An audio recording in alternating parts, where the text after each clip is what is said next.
मेरे ठीक पीछे आप नई इलेक्ट्रिक बसें देख पा रहे हैं। इस वक्त हमारे साथ बातचीत करने के लिए जुड़ गए हैं परिवहन मंत्री कैलाश गहलोत। दिल्ली सरकार का फोकस मुझे लगता है कि अब सिर्फ इलेक्ट्रिक वाहन ही रह गया है। दिल्ली में क्या कुछ नया टारगेट है और आज कितनी बसें बेड़े में शामिल हो रही है और भविष्य में क्या टारगेट आपका रहेगा उसके बारे में भी बताइए। नहीं, पहले तो मैं ये थोड़ा-सा आपने जो कहा कि केवल इलेक्ट्रिक वाहन पे रह गया है। हाँ।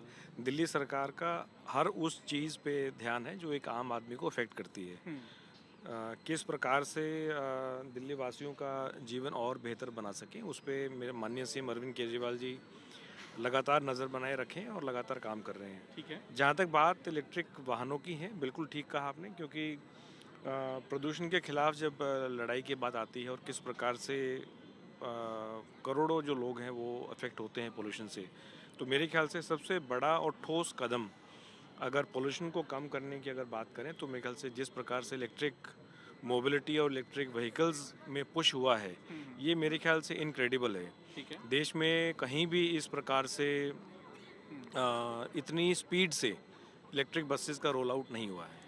पीछे हम जो बसें देख रहे हैं इनमें खासियत तो आप कई बार बता चुके हैं, लेकिन आज कितनी बसें शामिल हो रही हैं, अब तक कितनी बसें दिल्ली की सड़कों पर दौड़ रही हैं वो भी बताइए। जी, सो आपको याद होगा पहले 2022 में हमने कुछ बसेस फ्लैग ऑफ की। हम्म। फिर तो वो 300 बसेस का पहला लॉट था। हम्म। उसके बाद अभी कुछ टाइम पहले 400 बसेस हमने फ्लैग ऑफ किया सितंबर में। सो वो 700 हो गया। ठीक है। और 100 बसेस जो छोटी वाली अभी चल हम्म। रही हैं तो 800 हो गया। हम्म। और ये 500 बस मिला के 1300 का फिगर हम अचीव कर लेंगे, ठीक जो है। कि देश में किसी भी शहर में सबसे ज़्यादा है। आगे क्या आपकी प्लानिंग है, क्योंकि एक तरफ आप पॉलिसी भी लेकर आए हो एग्रीगेटर्स के लिए, जी। डिलीवरी पार्टनर्स के लिए, साथ ही साथ बसें भी सड़कों पर उतरेंगी। अभी भी कई जगह ये देखने के लिए मिलता है कि लोगों को कनेक्टिविटी बेहतर चाहिए। उन सवालों का जवाब आप कैसे देंगे? आपको लगता है कि बसों की कमी है या वो कमी पूरी हो रही है? देखिए, जब हम बात करते हैं कि पब्लिक ट्रांसपोर्ट को बढ़ावा देना है हम्म। और मैक्सिमम से मैक्सिमम लोग हम चाहते हैं कि वो बसों में चलें, तो फिर बसों की फ्रीक्वेंसी हम्म। और उनकी रिलायबिलिटी, हम्म। ये दोनों चीज़ें बहुत इंपॉर्टेंट होती हैं कंफर्ट और कन्वीनियंस के साथ साथ। हम्म। आई थिंक हम उसी दिशा में बिल्कुल चल रहे हैं और लगातार बहुत ही प्लान्ड वे में इसको हम बहुत अच्छे तरीके से एग्जीक्यूट कर रहे हैं। और चाहे वो कैब एग्रीगेटर पॉलिसी हो, चाहे प्रीमियम बसेस, अगेन एक बहुत ही प्रोग्रेसिव पॉलिसी है प्रीमियम बस की, हम्म। कि पूरी जो फ्लेक्सिबिलिटी है वो ऑपरेटर को या जो भी प्राइवेट प्लेयर है जो बसेस चलाना चाहता है उसको हमने दे दी है। सिर्फ 2-3 शर्तें हमने रखी हैं कि वो बढ़िया एयर कंडीशन कंफर्टेबल बसेस होनी चाहिए, ठीक है। डिजिटल टिकटिंग होगा और बाकी सारी छूट उसको है, किराया वो तय करे, रूट अपना वो तय करे, जो भी डिमांड सप्लाई का उनका वो। तो ट्रैकिंग रहेगी इन बसों की भी, लाइव नहीं ट्रैकिंग रहेगी? बिल्कुल, हाँ। वो तो वो हमने स्टैंडर्ड बना दिया अपना। हम्म। जो हम पहले बात करते थे कि ये नई चीज़ें हैं, I think they have become the new normal now, hmm. कि सीसीटीवी है, जीपीएस है, हम्म। ट्रैकिंग सिस्टम उसमें है, हम्म। कमांड सेंटर से हमारे पूरे ये बसेस इंटीग्रेटेड है। इनफैक्ट अब तो जितने भी बसें हैं, अगर आप उसको पैनिक बटन दबाएंगे हम्म। तो उसका डायरेक्ट जो है फीड वो दिल्ली पुलिस को भी जाता है। मेरा अंतिम सवाल है, पिछले दिनों जो बसों को की तस्वीरें भी हमने देखी सोशल मीडिया पे, आपने कई बार एक्शन भी लिया। ये क्या चिंता वाली बात है दिल्ली के लोगों के लिए, या फिर ये एक टेक्निकल प्रॉब्लम नज़र आती है आपको?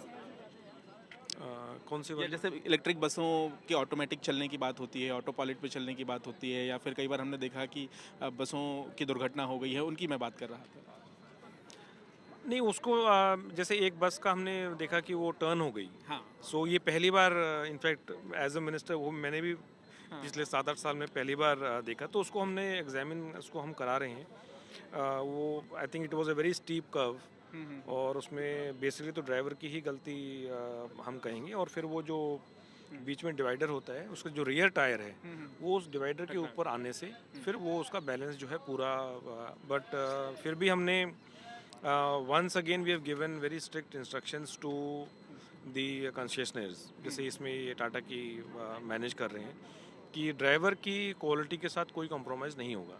आगे आपने 1300 का आंकड़ा बताया, अंतिम सवाल है मेरा, आगे कितने और आप बसें बढ़ाने वाले हैं? आगे क्या टारगेट है अब आपका? हमारा टारगेट जो है वो 10,480 बसों का है टोटल। ठीक है। उसका 80% इलेक्ट्रिक का है। 8,000 बसें हम चाहते हैं कि वो पूरी इलेक्ट्रिक हो, और वो हम अचीव जो है 2025 के एंड तक, if everything goes on well, वो हमारा टारगेट है। बहुत बहुत धन्यवाद हमारे साथ बातचीत करने के लिए। पीछे मैं आपको तस्वीरें भी दिखा दूं, ये जो आप यहाँ पर बसें देख रहे हैं, जाहिर है कि दिल्ली में आंकड़ा इलेक्ट्रिक बसों का 1300 के आसपास पहुँच गया है, और कोशिश ये है कि एक तरह से 2025 का वो वक्त होगा जब 8000 से ज़्यादा बसें दिल्ली की सड़कों पर सिर्फ और सिर्फ इलेक्ट्रिक वाहन होंगे। तो ऐसी स्थिति में देखना होगा कि ये टारगेट को पूरा करने में दिल्ली की केजरीवाल सरकार कितना कामयाब हो पाती है, और लोगों को जो सहूलियतें दी जा रही हैं उस पर भी कितना फोकस सरकार का रहता है। कैमरामैन अजय ठाकुर के साथ पंकज जैन, दिल्ली आज तक।